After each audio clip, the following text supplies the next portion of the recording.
Hi masters, మరియు మీకోసం ఛానల్కి స్వాగతం సుస్వాగతం. ముందుగా మన జగద్గురువైన బ్రహ్మర్షి పితామహ పత్రిజీ గారికి, మన గురుమాతకి నా ఆత్మ ప్రణామాలు మాస్టర్స్. ఓకే మాస్టర్స్, ప్రతిరోజు మన ఛానల్లోని ధ్యానం, స్వాధ్యాయం, సజ్జన సాంగత్యం జరుగుతుంది మాస్టర్స్.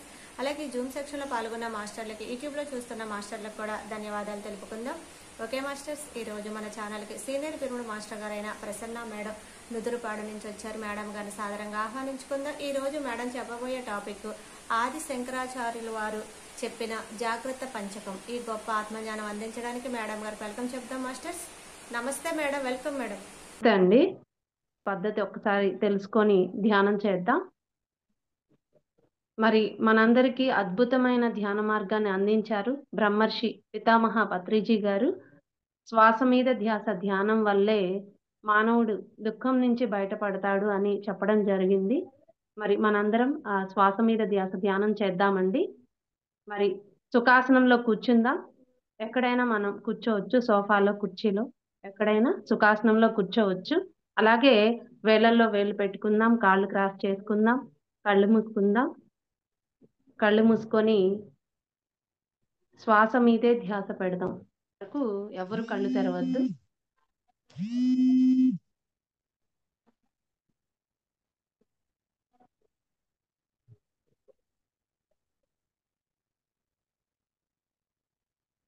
అందరూ కళ్ళు మూసుకుందామండి. కళ్ళు మూసుకొని శ్వాస మీదే ధ్యాస పెడదాము.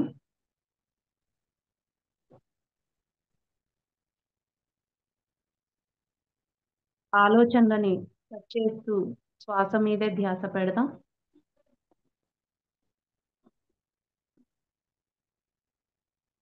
మనం చేయవలసిందల్లా సహజంగా జరిగే శ్వాసని గమనించడం.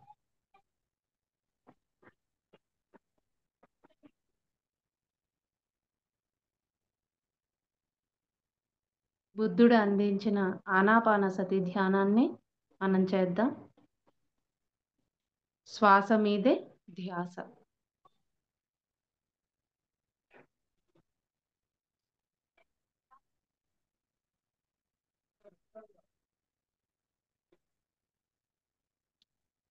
ఏ ఆలోచనల్ని పట్టించుకోవద్దు. శ్వాస మీదే ధ్యాస పెడదాం మాస్టర్స్.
ఓకే మాస్టర్స్, మెల్లిగా మన అరచేతుల్ని విడదీసి రెండు కళ్ళ మీద పెట్టుకుందాం.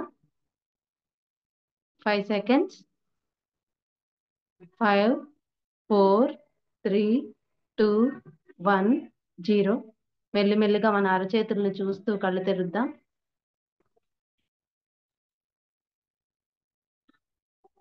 ముందుగా మనందరికీ ఇంత అద్భుతమైన ధ్యాన మార్గాన్ని అందించిన బ్రహ్మర్షి పితామహ పత్రి గారికి ధన్యవాదాలు తెలియజేసుకుందామండి. మరి ముందుగా మనందరికీ ఇంత అద్భుతమైన ధ్యాన మార్గాన్ని అందించిన పితామహ డాక్టర్ బ్రహ్మర్షి సుభాష్ పత్రి గారికి ధన్యవాదాలు తెలియజేసుకుంటూ, అలాగే నా గురుదేవులు గురు దంపతులు అయినటువంటి బ్రహ్మర్షి తటవర్తి వీరరాఘరావు సారు, బ్రహ్మ విద్వరిష్ట తటవర్తి రాజలక్ష్మి అమ్మకి కూడా ధన్యవాదాలు. అలాగే నాకు ఈ అవకాశాన్ని కల్పించిన ఫర్ యూ మీకోసం ఛానల్ వారికి కూడా ధన్యవాదాలండి. జూమ్లో పాల్గొన్న ఆత్మ బంధువులందరికీ కూడా ధన్యవాదాలు. మరి ఈరోజు మనం ముందు క్లాస్ చెప్పుకునే ముందు కొంచెం సేపు ధ్యానం చేశాము. మరి ధ్యానంతో పాటు జ్ఞానం కూడా అవసరమని మనకి సద్గురువులు తెలియజేస్తున్నారు. ఎందుకు అంటే ఒక పక్షి ఎగరటానికి 2 రెక్కలు ఎలాగో, అలాగే మానవుడు మాధవుడిగా ఎదగటానికి ధ్యానంతో పాటు జ్ఞానం కూడా అవసరమే. మనం శ్వాస మీద ధ్యానం చేసినప్పుడు ఆలోచనలు ఖాళీ అవుతాయి. ఆ తర్వాత మనం ఈ జ్ఞానపరమైన సందేశాన్ని విన్నప్పుడు అవి డైరెక్ట్‌గా మన మెదడులోకి చొచ్చుకొని పోతాయి. అప్పుడే మన మీద ఆ సందేశాలనేవి ప్రభావితం చూపిస్తాయి. కాబట్టే సద్గురువులు ఎప్పుడు కూడా మొట్టమొదట పత్రి సార్ కూడా ఎక్కడికి వెళ్ళినా ముందు ధ్యానం చేయించిన తర్వాతే తమ సందేశాల్ని ఇచ్చేవారు. కనుక మరి ఇంత అద్భుతమైన ధ్యానం, శ్వాస మీద ధ్యానం చేయడం ద్వారానే దుఃఖం నుంచి నువ్వు బయటపడగలవు, జ్ఞానాన్ని పొందగలవు అని గురువులు చెప్తున్నారు. మరి ఈరోజు నేను చెప్పాలనుకున్న సందేశం శంకరాచార్యుల వారి జాగృత పంచకం. మరి శంకరాచార్యుల వారు జాగృత పంచకాన్ని మనకి ఎంతో విపులంగా వివరించారు బ్రహ్మర్షి తటవర్తి వీరరాఘరావు సార్. మరి ఈ జాగృత పంచకం అంటే 5. అంటే 5 విషయాలలో మీరు చాలా జాగ్రత్తగా ఉండాలి అని అంతటి గొప్పవారైన శంకరాచార్యుల వారు మనల్ని హెచ్చరిస్తున్నారు. మీరు జీవించే జీవితంలో 5 విషయాలలో మీరు జాగ్రత్తగా ఉండాలి అని చెప్పిన ఈ శ్లోకాలే ఈ జాగృత పంచకం 5 శ్లోకాలు. అయితే ఈరోజు నేను తీసుకున్న శ్లోకం శంకరాచార్యుల వారు చెప్పిన 2వ బోధ. అంటే 2వ శ్లోకాన్ని నేను నాకు అర్థమైన దాన్ని మీకు వివరించే ప్రయత్నం చేస్తానండి.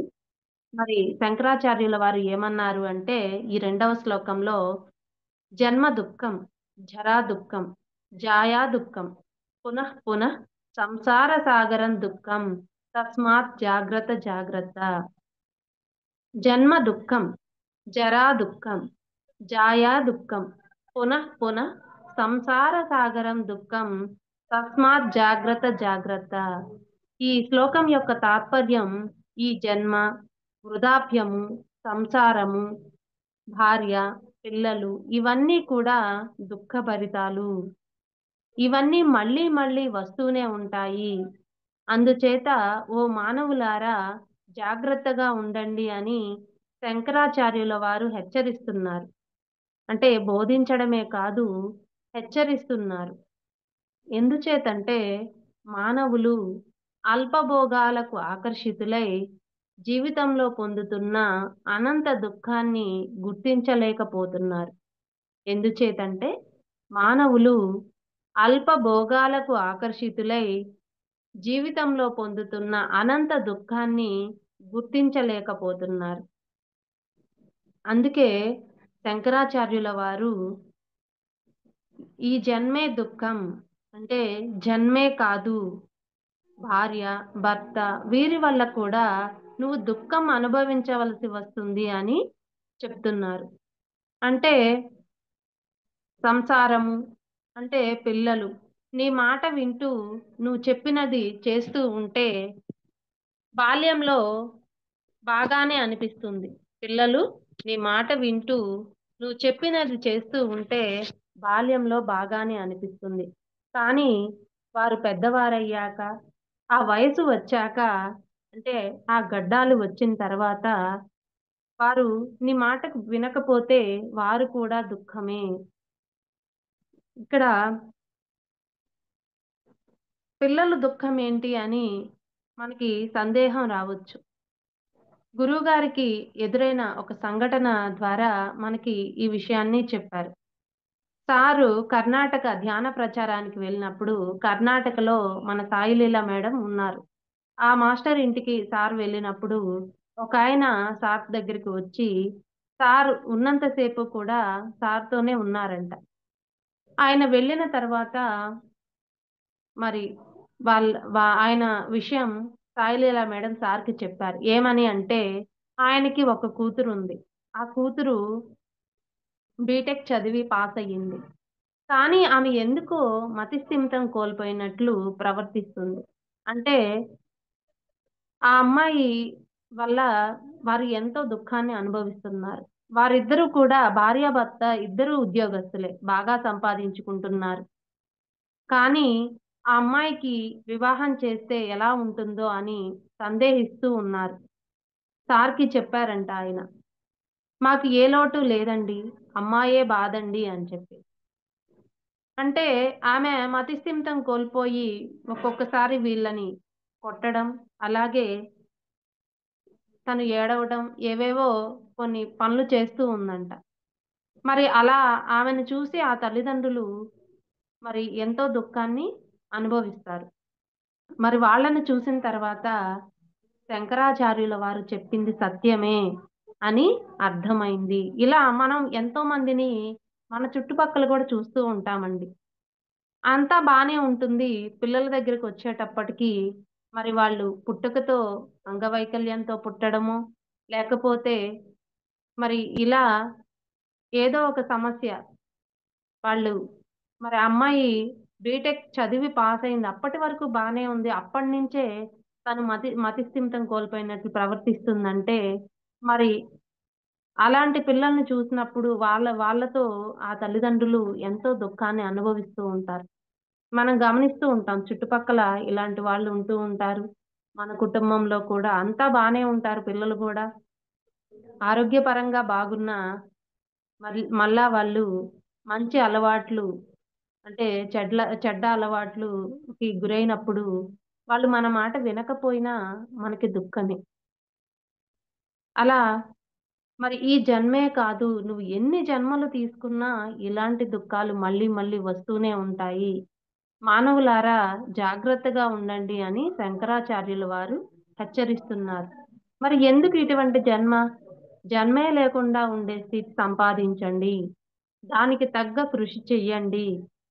మరి సద్గురువులను ఆశ్రయించి వారు చెప్పే సత్యాన్ని మనం శ్రద్ధగా ఆచరించినప్పుడే మనం ఈ దుఃఖం నుంచి బయటపడగలుగుతాము అని శంకరాచార్యుల వారు హెచ్చరిస్తున్నారు. అసలు ఈ జన్మ ఎలా దుఃఖమవుతుంది?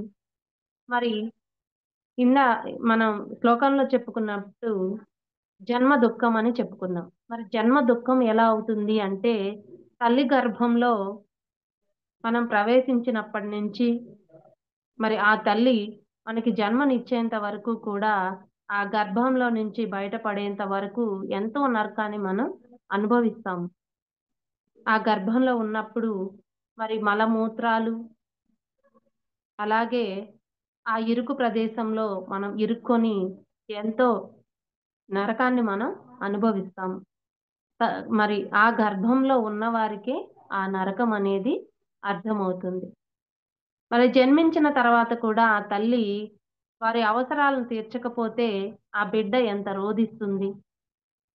మరి ఆ బిడ్డ తన అవసరాలు వచ్చి తల్లి తీర్చేంత వరకు అలా రోదిస్తూనే ఉంటుంది.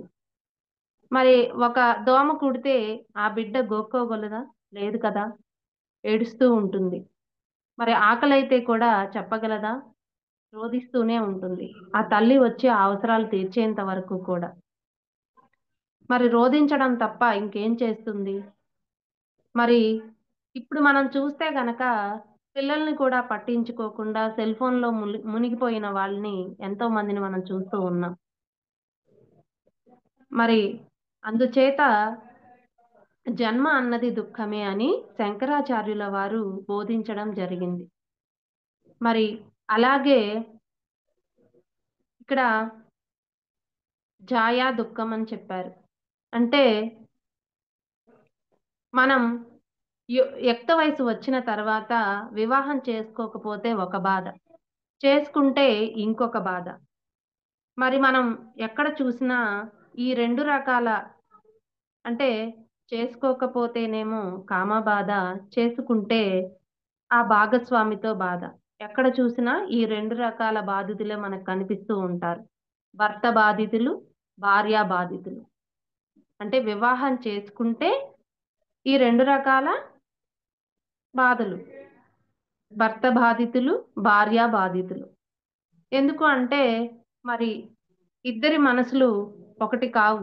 ఎందుకంటే గుణాల్లో మార్పు ఉంటుంది కాబట్టి వాళ్ళు ఆ భార్య వల్ల ఆ బాధని అనుభవిస్తూ ఉంటారు.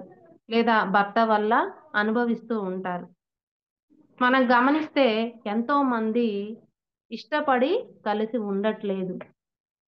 సర్దుకుపోయి కలిసి ఉంటున్నారు. ఎందుకు అంటే చాలా మంది అభిప్రాయం ఏంటంటే ఇంకొకరిని చేసుకోవచ్చు కదా! ఎందుకు వీళ్ళతో ఇంత బాధ అనుభవించడం అనుకుంటూ ఉంటారు. అందువల్ల ఇప్పుడు మనం చూస్తే ఎంతో మంది విడాకులు తీసుకుంటున్నారు. మరి కొంతమందైతే మరి ఇంకొకరిని చేసుకున్నా వాడు కూడా ఎలా ఉంటాడో కాబట్టి ఈ భర్తతోటే, ఈ భార్యతోటే ఈ ఇబ్బందిని అనుభవిస్తే పోలేదా? సర్దుకుపోతే పోలేదా? అని కలిసి ఉండేవాళ్ళు ఎంతో మంది ఉన్నారు. అడ్జస్ట్ అయితూ ఉంటారనమాట. అలా మరి ఆ దుఃఖాన్ని అనుభవించాలి కదా! జన్మ ఉంటే. మరి ఇదే శంకరాచార్యుల వారు ఇక్కడ మనకి జాయా దుఃఖం అని చెప్పారు. అంటే ఇక్కడ పునః అన్నారు. అంటే మళ్ళీ మళ్ళీ ఇలాంటి దుఃఖం నువ్వు అనుభవించాలి జన్మ ఉంటే శంకరాచార్యుల వారు చెప్పినట్లుగా జన్మ దుఃఖం, ఛాయా దుఃఖం, అలాగే జరా దుఃఖం, సంసార సాగరం దుఃఖం అని చెప్పారు. మరి ఇలాంటి దుఃఖాన్ని అనుభవించాల్సి వస్తుంది. ఇక్కడ జరా దుఃఖం అన్నారు. జరా దుఃఖం అంటే ముసలితనంలో వచ్చే ఇబ్బందుల వల్ల పడే దుఃఖం. మరి వృద్ధాప్యంలో చాలా మంది మరి ఆ చివరి దశలో జీవితం చివరి దశలోనే కర్మలు ఎక్కువగా ఒకదాని వెంట వస్తూ ఉంటాయన్నమాట. రిపీటెడ్‌గా గ్యాప్ లేకుండా ఒక సమస్య, ఒక బాధ అంటే ఎక్కువ అనారోగ్య సమస్యలు వస్తూ ఉంటాయి ఎక్కువగా. ఇంకా యూట్యూబ్‌లో ఆయన అనుభవాలు చెప్తున్నాడు. ఆయనకి ముగ్గురు కొడుకులు. ఆ ముగ్గురు కొడుకులు మరి ఒకతను అమెరికాలో ఉన్నాడంట. ఒకతను ఆస్ట్రేలియాలో ఉన్నాడంట. ఇంకొకతను యూకేలో ఉన్నాడంట. అతను చెప్తున్నాడు. తన కొడుకులు మంచి పొజిషన్‌లో ఉన్నారు అని చెప్పి. బ్రహ్మాండంగా ఉన్నారు మా పిల్లలు అని చెప్తున్నారు. మరి నువ్వెక్కడున్నావయ్యా అంటే ఓల్డ్ ఏజ్ హోమ్‌లో ఉన్నాడంట. అంటే వాళ్ళు అంతంత పొజిషన్‌లో వాళ్ళ కొడుకులు ఉండి కూడా మరి ఈయనెక్కడ ఉన్నాడు అంటే ఓల్డ్ ఏజ్ హోమ్‌లో ఉన్నాడంట. అంటే తన బాధని దిగమింగుకొని వాళ్ళ పిల్లలు ఉన్న పొజిషన్ చెప్పుకొని ఆయన తృప్తి పడుతున్నాడు. ఇంకా మనం గమనిస్తే చాలామంది పిల్లలు పట్టించుకోని తల్లిదండ్రులు ఎంతో మందిని మనం చూస్తున్నాం. మరి ఒకసారి సారు పిరమిడ్ పార్టీ క్యాన్వాస్‌కి వెళ్లారంట. భీమవరం దగ్గరలో ఉన్న గ్రామానికి. అంటే సార్‌కి చిన్నప్పటి నుంచి చాలా మంది పరిచయం ఉన్నారు ఆ గ్రామంలో కూడా. వెళ్ళినప్పుడు సార్‌కి ఎప్పటినుంచో పరిచయం ఉన్నవాళ్ళు, అప్పుడు సార్ వెళ్ళేటప్పటికి వాళ్ళందరూ వృద్ధులు. మరి వృద్ధులు కొంతమంది వాళ్ళ ఇల్లు చాలా చిన్నవిగా ఉంటాయి. మరి చిన్నగా ఉన్నప్పుడు ఎక్కడుంటారు? ఆ బయట వరండాలో మంచం వేసుకొని పనుకొని ఉంటారు. మరి వాళ్ళు ఆ వృద్ధులు మరి వృద్ధాప్యంలో ఆ పిల్లల దయాదాక్షిణ్యాల మీద ఆధారపడవలసి వస్తుంది. వాళ్ళు ఒక ముద్ద పెడితే తింటారు. మరి వాళ్ళకొచ్చే పెన్షను వాళ్ళకిస్తే ఆహ్, పెట్టడమే కానీ లేకపోతే పట్టించుకోరు. మరి అలా ఇంకా వృద్ధాప్యంలో మరి వాళ్ళ అవసరాలు అంటే వాళ్ళ పనులు గూడా వాళ్ళు చేసుకోలేరు. అలాంటప్పుడు ఇతరుల యొక్క హ్మ్. ఊతం మీద వాళ్ళు ఆధారపడవలసి వస్తుంది.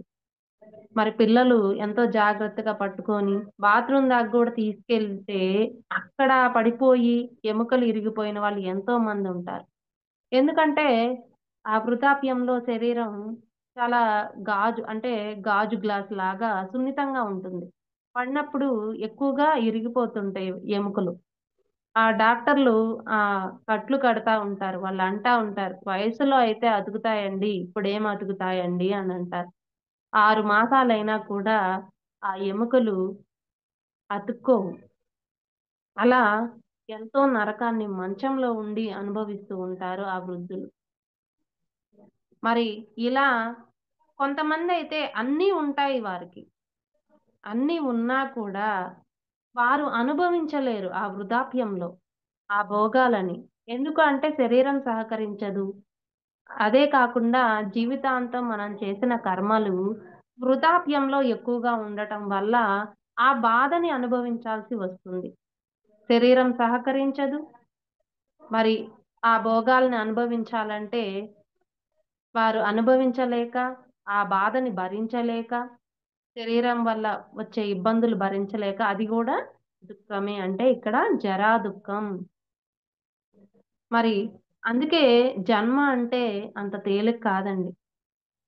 ఎంత ధనం ఉండనివ్వండి, వృద్ధాప్యంలో ఎవరో ఒకరి సాయం తీసుకోవాల్సిందే. మరి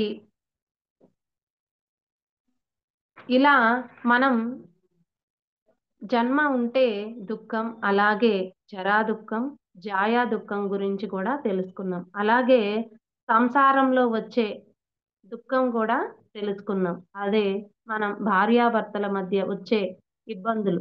కొంతమంది మరి భర్త వేరే దేశంలో ఉద్యోగం చేస్తూ దూరంగా ఉంటాడు. అక్కడ వాడు బాధపడుతూ ఉంటాడు. ఇక్కడ ఈమె, ఈ భార్య బాధపడుతూ ఉంటుంది. అలాగే కొంతమంది ఆర్మీలో జాయిన్ అవుతూ ఉంటారు. వాళ్ళు అక్కడ బాధపడుతూ ఉంటారు. ఇక్కడ వీళ్ళు బాధపడుతూ ఉంటారు. అలాగే కొంతమంది ఊరికూరికే గొడవలు పడుతూ దూరంగా ఉండే భార్యాభర్తలు ఎంతో మంది ఉంటారు. మరి వీళ్ళు గొడవ పడడమే కాదు, పిల్లల్ని కూడా వాళ్ళొకళ్ళని, వీళ్ళొకళ్ళని తీసుకెళ్ళి వాళ్ళని దూరం చేస్తూ ఉంటారు. లేదా ఆ పిల్లలు భార్యతో పాటు వెళ్తే, ఈ తండ్రి యొక్క ప్రేమని పొందలేక వాళ్ళు బాధపడుతూ ఉంటారు. అలా వారు బాధపడడమే కాకుండా, మధ్యలో పిల్లల్ని కూడా ఎంతో బాధ పెడుతూ ఉంటారు. వాళ్ళ భవిష్యత్తుని కూడా ఆలోచించరు. వాళ్ళ పంతాలకు పోయి వాళ్ళ భవిష్యత్తుని కూడా ఆలోచించరు. నేను చూసానండి. ఒకతను ఆయన పంతానికి పోయి, ఆ భార్యాభర్తలు గొడవ పడి, ఆ భార్య నాకు అవసరం లేదు అని చెప్పి, ఇంట్లో నుంచి వెళ్ళిపొమ్మని పంపించేశాడు. పంపించినప్పుడు ఆహ్, మరి ఆ అమ్మాయి తన పుట్టింటికి వెళ్ళినప్పుడు, మరి ఆ పిల్లలు, ఆ అమ్మాయిని నాకింకా అవసరం లేదు అని చెప్పి విడాకులకి అప్లై చేసి, కోర్టుల చుట్టూ ఏళ్ల తరబడి తిరిగిన వాళ్ళని చూశాను. మరి అలా వాళ్ళ పంతాలకి పోయి, అలా వాళ్ళ జీవితాన్ని పాడు చేసుకోవడమే కాకుండా, ఆ పిల్లల యొక్క భవిష్యత్తుని కూడా పాడు చేస్తూ ఉంటారు. అలా ఎంతో మందిని మనం చూస్తూ ఉన్నాం. ఎందుకు అంటే జ్ఞానం లేక. ఇక్కడ మనకి బ్రహ్మర్షి పత్రి గారు కానీ, తటవర్తి రాఘరావు సార్ కానీ, రాజ్యలక్ష్మి అమ్మ కానీ ఏం చెప్తూ ఉంటారు అంటే, మీరు జ్ఞానాన్ని సంపాదించుకోండి. మీరు ఎంతో గొప్పదైన శ్వాస మీద ధ్యాస ధ్యానం గురించి తెలుసుకున్నారు. మీ కష్టాల నుంచి బయటపడగలిగే మార్గాన్ని తెలుసుకున్నారు. మరి ఈ శ్వాస మీద ధ్యాస ధ్యానాన్ని చాలా స్ట్రిక్ట్‌గా చెయ్యండి. ఆహార నియమాలని పాటిస్తూ ఎప్పుడైతే మనం ఈ మాంసం, కోడిగుడ్లు వీటిని నిషేధించి, మాంసాహారాన్ని నిషేధించి, శాకాహారాన్నే తీసుకుంటూ, శ్వాస మీద ధ్యాస ధ్యానం చేస్తామో, ముందు మన మనసు శుద్ధమవుతూ ఉంటుంది. మన మనసు శుద్ధమైతేనే బుద్ధి వికసించి, ఇలాంటి విషయాల్ని మనం అర్థం చేసుకోగలుగుతాం. అప్పుడే మనం బుద్ధి వికసించినప్పుడే సరైన నిర్ణయాలు తీసుకుంటాం మనం. మరి బుద్ధి వికసించినప్పుడే జ్ఞానాన్ని కొంత కొంత పొందుతూ ఉంటాము. మరి గురువులు ఎప్పుడు చెప్తున్నారు సంసారంలోనే నిర్వాణము అని.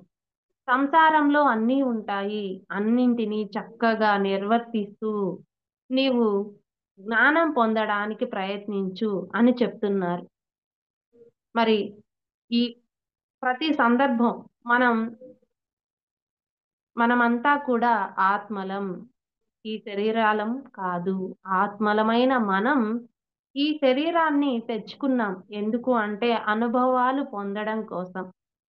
మరి ఏ ఏ పరిస్థితుల్లో ఉంటే మనం ఏ అనుభవాలు పొందుతాము. అలాగే స్త్రీ జన్మలో కొన్ని అనుభవాలు, పురుష జన్మలో కొన్ని అనుభవాలు పొందుతాం. అందుకే గురువులు చెప్తున్నారు. ఆత్మ అయిన మనం సగం స్త్రీ జన్మలు, సగం పురుష జన్మలు తీసుకుంటాం. అనుభవాలు పొందడం కోసం. అలాగే మనం ఏ దేశంలో, ఏ మతంలో, ఏ ప్రాంతంలో ఈ జన్మించడం కూడా ప్రతిదీ మన ప్రణాళిక ప్రకారమే మనం వచ్చాము. ఎక్కడ మనం అనుభవాలు తీసుకోవాలో అక్కడే మనం జన్మ తీసుకున్నాం కాబట్టి, మనం ఈ జ్ఞానాన్ని తెలుసుకుంటే అందరూ ఆత్మలమే. అనుభవాల కోసం మనం వచ్చాము. మరి మన కుటుంబంలో ఒకరి నుంచి మనం ప్రేమని ఆశిస్తున్నాము అంటే, ఇప్పుడు లభించడం లేదు అంటే గతంలో మనం వారి పట్ల ఆ ప్రేమని చూపించలేదు. ఆ ఆప్యాయతని చూపించలేదు. అందుకే ఇప్పుడు మనం వారి నుంచి ఆ ప్రేమని పొందట్లేదు. మరి గతంలో మనం చేసుకోలేదు కాబట్టి ఇప్పుడు పొందలేదు. ఇప్పుడు మనం చేసుకుందాం. ఇప్పుడు మనం ఆ ప్రేమను చూపిద్దాం. మరి ప్రేమ సహజ గుణం కావాలి అంటే శ్వాస మీద ధ్యాస ధ్యానం చేయవలసిందే. మనసు మారితేనే గుణం మారుతుంది. మన ప్రవర్తన మారుతుంది. మనసు యొక్క గుణాలు మరి ఆహారం అనేది చాలా ఇంపార్టెంట్. శుద్ధ సాత్విక శాకాహారాన్ని మాత్రమే తీసుకోవాలి. శాకాహారంలో కూడా వెల్లుల్లి అనేది నిషేధం. ఎందుకు అంటే వెల్లుల్లి వల్ల రజోగుణంలోకి వెళ్తాము. రజోగుణంలో కూడా మనం ఎన్నో తప్పులు చేస్తూ ఉంటాము. మనం ఎన్ని మంచి విషయాలు తెలుసుకున్నా ఆచరణలోకి రాదు రజోగుణంలో ఉంటే. అందుకే గురువులు మనల్ని అంత పర్టిక్యులర్‌గా చెప్పడం జరిగింది. శాకాహారంలో కూడా వెల్లుల్లిని వదిలేయాలి అని చెప్పి.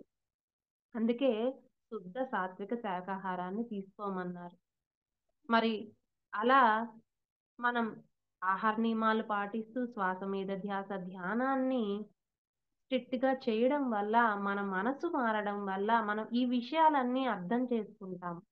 అలాగే పిల్లలకి మనం ఇప్పుడు జన్మ ఇచ్చామంతే. వారు ఆత్మలే. వారి ప్రణాళిక ప్రకారం వాళ్ళు జీవిస్తారు. మనం మనం ఒక ఎక్స్‌పెక్టేషన్ పెట్టుకుంటాం పిల్లల మీద. ఎందుకంటే ఈ జ్ఞానం తెలియనప్పుడు. ఎప్పుడైతే అందరూ ఆత్మలే అనేది మనకి అనుభవంలోకి మనకి వస్తుందో, వారి ప్రణాళిక ప్రకారం వారు చేస్తూ ఉంటారు. మన బాధ్యత మనం నిర్వర్తిస్తూ, వారికి మంచి విషయాల్ని బోధించడం మన పని అనేది అర్థమవుతుంది. అలాగే మరి ఈ జరాదుఖం గురించి తెలుసుకున్నాం. వృద్ధాప్యంలో పొందేవి. మరి మనం చేసిన కర్మల్ని, మన జీవితంలో చేసిన కర్మల్ని ఎక్కువ శాతం వృద్ధాప్యంలో అనుభవిస్తారు అంటే, మనం కూడా ఒకప్పుడు వృద్ధాప్యంలోకి వెళ్తాం. ఇప్పుడు చేసుకునే కర్మలు మనం మంచి కర్మలు చేసుకుందాము. మరి మనకి శ్రీకృష్ణుల వారు చెప్పినట్లు యదా సంహారతే ఛాయం కూర్మోంగానీవ సర్వశః అనే ఒక శ్లోకంలో భగవద్గీతలో చెప్పారు. తాబేలు కనుక అవసరం లేనప్పుడు తన అవయవాల్ని లోపలికి ముడుచుకొని, అవసరం ఉన్నప్పుడే బయటికి తీయడం వల్లే ఎన్నో సంవత్సరాలు అది జీవిస్తుంది. అలాగే మనం కూడా మన ఇంద్రియాలను అవసరాలకి పరిమితం చేసి, ఈ శ్వాస మీద ధ్యాస ధ్యానం చేసినప్పుడు ఇంద్రియాలన్నీ విశ్రాంతి తీసుకొని, ఇంకా ధ్యాన స్థితిలో శక్తిని పొందటం వల్ల వృద్ధాప్యంలో కూడా మన పనులను మనం ఎంతో సులువుగా చేసుకొని, ఇతరుల మీద ఆధారపడకుండా చాలా తేలికగా శరీరాన్ని వదిలేస్తాము అని చెప్తున్నారు. కనుక ఈ జ్ఞానం, మరి అనంతమైన జ్ఞానాన్ని ఎంతో చాలా కొద్దిగా మనం తీసుకుంటూ ఉన్నాం. ఇంకా మనం ఆ జ్ఞానాన్ని తీసుకోవడానికి చాలా కృషి చేయాలి, కష్టపడాలి. మరి సద్గురువులు ఇచ్చిన మనకి ఈ సద్గ్రంథాలు ఉన్నాయి. బ్రహ్మర్షి పత్రి గారి పుస్తకాలైతేనేమి, రాఘరావు సార్ పుస్తకాలైతేనేమి, అలాగే రాజ్యలక్ష్మి అమ్మ పుస్తకాలైతేనేమి, స్వాధ్యాయం చెయ్యాలి. చేయడం ద్వారానే మన బుద్ధి అనేది బుద్ధి శాతాన్ని మనం పెంచుకోవచ్చు. మనం మనం చేసే ఈ కర్మలలో కూడా చాలా నైపుణ్యం కూడా వస్తుంది. కాబట్టి శంకరాచార్యుల వారి వా అంత గొప్పవారు చెప్పిన ఆ సందేశాల్ని మనం అర్థం చేసుకోవాలి.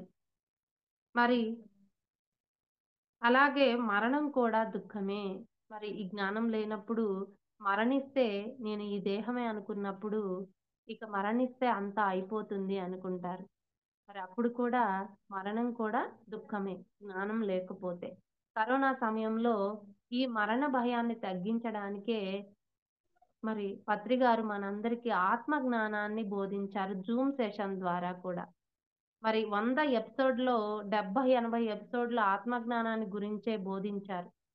మరణించక ముందే మరణించాలి అని ఆ ఎపిసోడ్‌లన్నిటిని కూడా మనకి ఎంతో చక్కగా, విపులంగా అర్థమయ్యే రీతిలో పుస్తకాన్ని తీసుకొచ్చారు బ్రహ్మర్షి తటవర్తి రాఘరావు సార్. మరి ఆ పుస్తకాన్ని చదివినప్పుడు కూడా మరణం తర్వాత, మరణించిన తర్వాత, మరణించక ముందే మరణించాలి అంటే, మరణించిన తర్వాత జరిగే విషయాలన్నిటిని తెలుసుకోవడం వల్ల మరణం కూడా మనకి లాభం ఎలా అవుతుందనేది మనకి అర్థమవుతుంది. మనం ఇప్పుడు ఏ కర్మలు చేస్తే మరణించిన తర్వాత మనకి లాభం చేకూరుతుందో కూడా మనకి ఆ పుస్తకాన్ని చదివితే ఎంతో బాగా అర్థమవుతుంది. మరి ఈ మధ్య మనం చూసాం. ఉక్రెయిన్‌కి, రష్యాకి జరిగిన యుద్ధం, అలాగే భారత్‌కి, పాకిస్తాన్‌కి జరిగిన యుద్ధం. ఇలాంటి యుద్ధాల వల్ల కూడా మరణ భయం వస్తూ ఉంటుంది. మరి అమెరికాలో పెద్ద పెద్ద ధనవంతులు ఉండే ప్రదేశంలో కూడా భూకంపాలు వచ్చి, టోర్నడోస్ వచ్చి మరి వాళ్ళ ఆ బిల్డింగ్స్ అన్నీ నాశనం అవ్వడం జరిగింది. పెద్ద పెద్ద సినిమా యాక్టర్లు ఉండే ప్రదేశం. అంటే ఏవి కూడా శాశ్వతం కాదు. మరి ఉక్రెయిన్‌కి, రష్యాకి జరిగిన యుద్ధంలో కూడా మరి పెద్ద పెద్ద ధనవంతులు మరి వారి భవనాలు కూలిపోయి వారు రోడ్డు మీదకి వచ్చారు. అంటే ఏది కూడా శాశ్వతం కాదు. శాశ్వతమైనది జ్ఞానం. అదే మనకి ఆత్మతో పాటు ఉంటుంది. మరి ఎంత గొప్పది ఈ సాధన ఒకసారి గమనించండి. గురువులు ఇచ్చిన జ్ఞానం మనల్ని జన్మలు తగ్గిస్తుందండి. జన్మలే తగ్గిస్తుంది. మరి అలా మనం ఈ శంకరాచార్యుల వారు చెప్పిన జన్మ దుఃఖం, జరా దుఃఖం, జాయా దుఃఖం, పునః పునః సంసార సాగరం దుఃఖం తస్మాత్ జాగ్రత్త జాగ్రత్త అని చెప్తున్నారు. కాబట్టి జన్మ ఉంటే ఈ ఏదో ఒక దుఃఖాన్ని మనం అనుభవించవలసిందే. ఇంకా మనకి ఈ దుఃఖాలలో 4 రకాల దుఃఖాలు ఉన్నాయండి. ఏంటంటే ఉదయం మలమూత్ర బాధ, మధ్యాహ్నం ఆకలి బాధ, సాయంత్రం కామ బాధ, రాత్రి నిద్ర బాధ. ఏంటి ఈ దుఃఖాలు అంటే వివరంగా తెలుసుకుందాం మనం. వీటిని ఈ దుఃఖాలు మరి ఉదయం మలమూత్ర బాధ అంటే చూడండి ఇంట్లో ఒక ఐదుగురున్నారు. ఐదుగురున్నప్పుడు ఒక ముగ్గురు ఒకేసారి వాష్‌రూమ్‌కి ఎళ్ళాల్సొస్తుంది.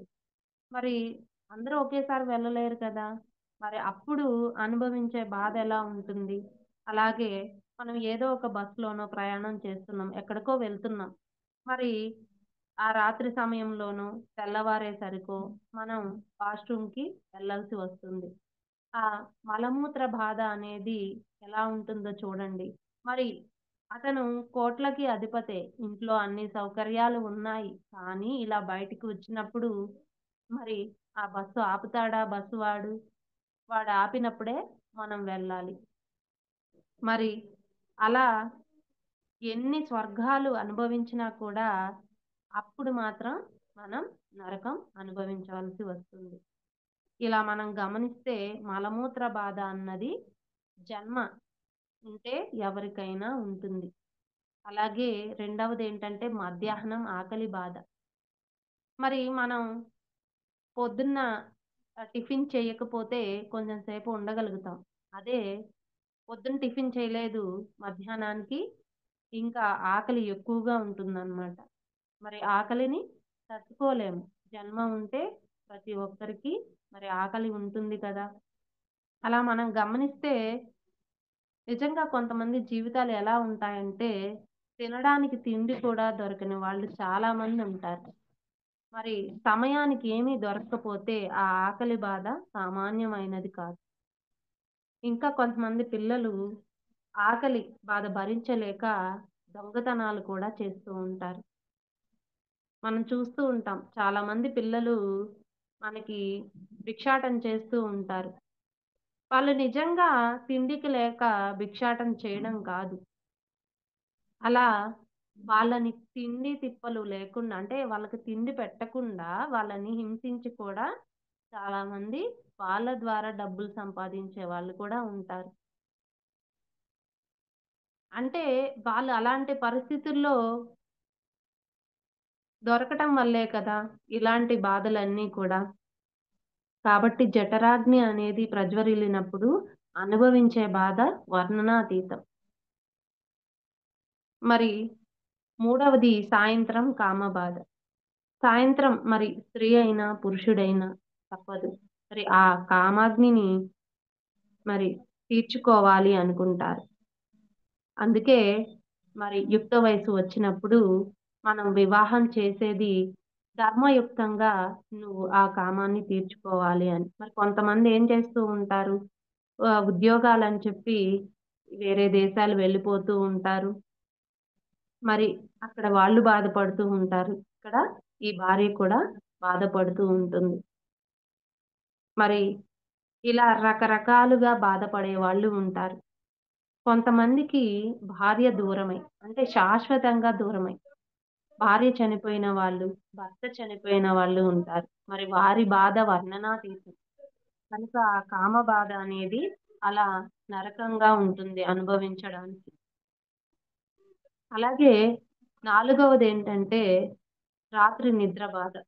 కొంతమందికి సమస్యలెక్కువగా ఉంటాయన్నమాట. అలా ఉండటం వల్ల వాళ్ళకి రాత్రి నిద్ర పట్టదు. ఇంకా ఆలోచనలు కూడా ఎక్కువగా ఉంటాయి. సమస్యల వల్లే ఆలోచనలు. మరి వారికి రాత్రి నిద్ర పట్టదు. నిద్ర పొందితే వచ్చే రిలాక్సేషన్ నిద్ర పొందకపోతే వాళ్ళు ఎంతో చికాకుగా ఉంటూ ఉంటారు. నిద్ర పోవాలనుకుంటారు వాళ్ళు. మంచం మీద అటు ఇటు దొర్లుతూ ఉంటారు కానీ వాళ్ళకి నిద్ర పట్టదు. మరి డాక్టర్ దగ్గరికి వెళ్తారు. నిద్ర మాత్రలిస్తారు డాక్టర్లు. వేసుకుంటారు నిద్ర మాత్రలు.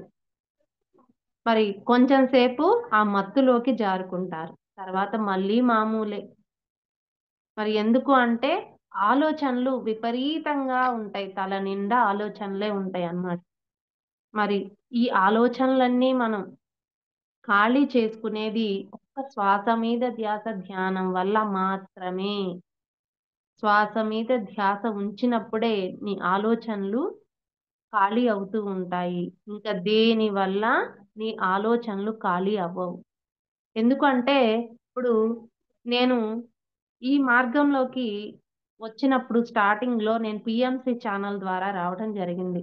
2021లో నేను ఛానల్‌ను మారుస్తూ ఉన్నప్పుడు పత్రి గారి సందేశాలను విని, ఈ ధ్యాన మార్గం గురించి విని, ఈ ఈ ధ్యానం యొక్క గొప్పతనం విని నేను ధ్యానంలోకి రావడం జరిగింది.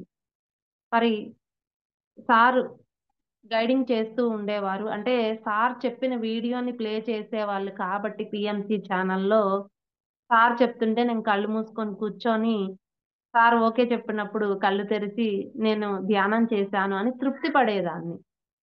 అలా నేను చేస్తూ ఉన్నాను. ఇంకా ఎక్కడికి బయటికి వెళ్ళే పరిస్థితి లేదింక. మా కుటుంబ పరిస్థితుల వల్ల బయటికెక్కడికి వెళ్ళలేను. ఇంట్లోనే ఉండి నేను ధ్యానం చేస్తున్నాను అనుకున్నాను. అలా ఒక సంవత్సరం పాటు చేశాను. అలా మరి ఇంకా ఫోన్‌లో కొంతమంది జూమ్ మీటింగ్స్ అటెండ్ అవ్వడం, వాళ్ళు కూడా గైడింగ్ చెప్తూ ఉండేవాళ్ళు. వాళ్ళు చెప్పినంత సేపు నేను కళ్ళు మూసుకొని కూర్చొని వాళ్ళు ఓకే చెప్పినప్పుడు కళ్ళు తెరిచి నేను గంట చేశాను, గంటన్నర చేశాను అనుకునేదాన్ని. కానీ నేను ఇన్ని రోజుల నుంచి ధ్యానం చేస్తున్నాను కానీ నాలో ఏ మార్పు లేదే. అంటే నేను కోపాన్ని కంట్రోల్ చేసుకోలేకపోతున్నాను. పిల్లల మీద అరుస్తున్నాను. మరి పత్రి గారేమో భగవద్గీతలో శ్లోకాలు కానీ, ఆయన సందేశాలు కానీ, మన ప్రవర్తనలో మార్పు రావాలి అని చెప్తున్నారు. మరి నా ప్రవర్తనలో మార్పు రావడం లేదే. నా మాట తీరులో మార్పు లేదే. మాట కఠినంగా ఉంది. సౌమ్యంగా లేదే. మరి భగవద్గీతలో కూడా చెప్తూ ఉంటారు కదా! అనుద్వేగకరం వాక్యం నిత్యం ప్రియహితం చేయేత్. అంటే మనం మాట్లాడే మాట హితంగా, మితంగా ఉండాలి అంటే అలా లేదే అని నేను డౌట్ పడుతూ ఉండేదాన్ని. కానీ నాకు 2022 డిసెంబర్‌లో తటవర్తి రాఘరావు సార్ గురించి మల్లేశ్వరి మేడం, హైదరాబాద్ మేడం చెప్పడం జరిగింది. సార్ యొక్క ఆహ్, మెడిటేషన్ ఛానెల్‌ని నువ్వు జూమ్ సెషన్‌లో జాయిన్ అవ్వు. సార్ సైలెన్స్ మెడిటేషన్ గురించే చెప్తారు అన్నప్పుడు, నేను సార్ సందేశాలు విని, అసలైన ధ్యానం పత్రి గారు చెప్పిన శ్వాస మీద ధ్యాస ధ్యానం మాత్రమే. గైడింగ్ అనేది ధ్యానం కాదు. అది మనల్ని అలవాటు చేయడానికి ఫస్ట్‌లో ఒక పద్ధతి మాత్రమే కానీ ధ్యానం అంటే శ్వాస మీద ధ్యాస, ధ్యానం ద్వారానే సాధ్యమనేది నాకర్థమైంది. మరి అలా మనం ఎప్పుడైతే శ్వా శ్వాస మీదే ధ్యాస ఉంచి ధ్యానం చేసినప్పుడు, మనం మానవుడు అంటే శరీరము, మనస్సు, ఆత్మ. ఈ 3 కలిపే మానవుడు అంటారు. అనుకున్నట్లుగా మానవుడు అంటే శరీరము, మనస్సు, ఆత్మ. ఈ 3 కలిపే మానవుడు అంటారు. మరి మనం బ్రహ్మర్షి పత్రి గారు చెప్పినట్లు శ్వాస మీద ధ్యాస ధ్యానాన్ని ముందుగా మన 2 చేతుల్ని క్రాస్ చేసుకొని, కళ్ళు మూసుకొని, శ్వాస మీదే ధ్యాస ఉంచినప్పుడు ఇంద్రియాలన్నిటినీ కూడా మనం నిలువరింపచేసాం. శ్వాస మీదే ధ్యాస ఉంచాం. ఉంచినప్పుడు ఆలోచనలు వస్తూ ఉంటాయి. ఆలోచనలు చేసేది మనసు. ఇక్కడ మనం శరీరాన్ని దాటాం. ఆలోచనలంటే మనసు దగ్గర ఉన్నాం. ఆలోచనలని పట్టించుకోకుండా శ్వాస మీదే ధ్యాస ఉంచినప్పుడు, ఆ ఆలోచనలు తగ్గిపోతూ ఉంటాయి మెల్లిమెల్లిగా. కొంతసేపటికి ఆలోచనలు లేని స్థితికి వస్తాం. ఆలోచనలు లేవు అంటే మనసుని దాటినట్లు. ఎందుకు అంటే మనసు చేసేది ఆలోచనలు. ఇక్కడ ఆలోచనలు లేవు, ఆగిపోయినాయి. ఆలోచనలు లేవు అంటే మనం మనసుని దాటాం. మనసు తర్వాత ఏముంది? ఆత్మ ఉంది. అంటే ఆలోచనలు లేని స్థితిలో మనం ఆత్మతో ఉన్నాం. ఆత్మే ఆ భగవంతుడు, పరబ్రహ్మ, సృష్టికర్త. సాక్షాత్తు ఆ పరబ్రహ్మతో ఉండే ధ్యానాన్ని మనం చేస్తున్నాం. అప్పుడు ఆత్మతో ఉండటం వల్ల మనం ఆత్మ యొక్క లక్షణాలని మనం పుణికిపుచ్చుకుంటాం. భగవంతుడి యొక్క లక్షణాలని మనం పొందుతాం. అప్పుడే మన ప్రవర్తనలో మార్పొస్తుంది. మరి మనసుని మూసి అంటే మనసుని పనిచేయని స్థితిలో ఉంచినప్పుడే మనం ఆత్మతో ఉండగలుగుతాం. అందుకే పత్రి గారు చెప్పింది ఉన్నది ఒక్కటే ధ్యానం. అదే శ్వాస మీద ధ్యాస అని చెప్పారు. సార్ ఎక్కడికెళ్ళినా చేయించడానికి కారణం పత్రి గారు లాంటి శక్తివంతమైన వారు ఆయన చేయించినప్పుడు వైబ్రేషన్ ఒక విధంగా ఉంటుంది. అంతేకాని మనకై మనం చేసినప్పుడు శ్వాస మీద ధ్యాస ధ్యానమే చేయాలి. కాబట్టి మనం గురువులు చెప్పింది చెయ్యాలి, చేసింది చెయ్యకూడదండి. గురువులు చెప్పింది చెయ్యాలి కానీ చేసింది చెయ్యకూడదు. ఉదాహరణకి మనం గమనిస్తే షిరిడి సాయిబాబా అన్నం వండేటప్పుడు చేయితో కలిపేవారు. అంత శక్తివంతులు చేయితో కలిపారు కాబట్టి చెయ్యి బానే ఉంది. కానీ మనం చేత్తో తిప్పితే చెయ్యి ఉండదండి. కాబట్టి గురువులు చేసింది చెయ్యకూడదు, చెప్పింది మాత్రమే చేయాలి. కనుక మనం ఇప్పటి వరకు చెప్పుకున్న శంకరాచార్యులు వారు చెప్పిన ఈ జన్మ దుఃఖం, జరా దుఃఖం, ఛాయా దుఃఖం, సంసార సాగరం దుఃఖం, ఈ దుఃఖాలన్నిటి నుంచి బయటపడాలంటే జన్మ లేని స్థితి సాధించాలి. జన్మ లేని స్థితి సాధిస్తేనే మనం ఈ దుఃఖం నుంచి బయటపడినట్లు. మరి జన్మ లేని స్థితి సాధించాలి అంటే జ్ఞానాన్ని పొందాలి, సద్గురువుల యొక్క సాంగత్యం చెయ్యాలి. మరి వారు ఇచ్చిన ఆ సద్గ్రంథాల యొక్క స్వాధ్యాయం చేయాలి. మరి ప్రతి నెల భీమవరం 3 రోజులు గొప్ప అవకాశం మనకి. మరి అంతగా గురువులు మనకి ఆ అవకాశాన్ని కల్పిస్తున్నారు. మరి రోజుకి 10 గంటల సేపు సాధన అనేది మామూలు విషయం కాదు. సైలెన్స్ మెడిటేషన్ అనేది చాలా స్ట్రిక్ట్‌గా సార్ చేపించడం, మరి మనకి ఈ అవకాశాన్ని మనం సద్వినియోగం చేసుకుంటేనే ఆ జ్ఞానాన్ని పొందుతాము. ధ్యానం వల్లే జ్ఞానం, జ్ఞానం వల్లే ముక్తి అన్నారు. కాబట్టి ఈ జన్మలేని స్థితి సాధించాలి అంటే సద్గురువులు ఇచ్చే ఈ అవకాశాన్ని మనం సద్వినియోగం చేసుకొని జ్ఞానాన్ని పెంచుకోవాలి. నిరంతరం ఈ జ్ఞానం మీదే దృష్టి ఉంచాలి. నాకు ఈ అవకాశాన్ని ఇచ్చినందుకు ఫర్ యూ మీకోసం ఛానల్ వారికి కూడా ధన్యవాదాలు. ఇప్పటి వరకు మరి యూట్యూబ్‌లో పాల్గొన్న ఆత్మ బంధువులందరికీ కూడా ధన్యవాదాలండి. Thank you masters. Thank you. Thank you all. Thank you madam. Thank you so much madam. For you మీకోసం మన ఛానల్కి వచ్చి ఎంతో గొప్ప ఆత్మజ్ఞానం అందించిన మాస్టర్లందరికీ, ప్రసన్న గారికి, హరిషారాణి గారికి ధన్యవాదాలు తెలుపుకుందాం మాస్టర్స్. Thank you masters.